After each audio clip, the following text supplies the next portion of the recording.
Siamo al 9 di febbraio, questa è la settimana in cui si scrivono i decreti e si erogano i soldi. La settimana in questione è passata, così quella dopo e quella dopo ancora. Da Roma nessun segnale.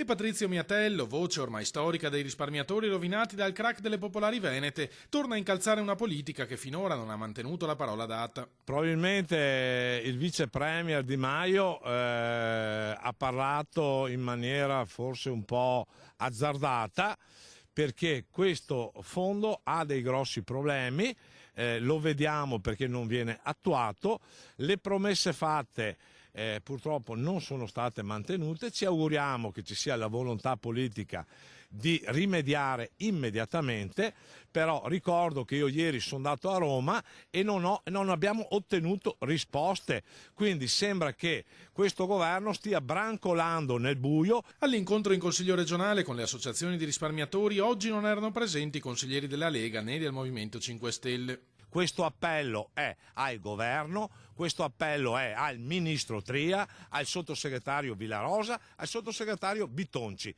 Troviamoci, verifichiamo le problematiche, se ci sono problematiche risolvetele, ma fatelo subito. Appello raccolto dai consiglieri di Fratelli d'Italia e Forza Italia, che hanno presentato una mozione per sollecitare il governo a dar seguito agli impegni presi. Vogliamo che coloro che si sono assunti questi impegni li possano onorare, iniziando dal governo che sta emanando provvedimenti che non sono in linea con le aspettative dei risparmiatori e delle imprese che adesso sono chiamate a rientrare dalle esposizioni bancarie che corrono il rischio di fallire. Stiamo parlando di decine di migliaia di imprese, con conseguenze disastrose dal punto di vista economico ma anche dal punto di vista occupazionale.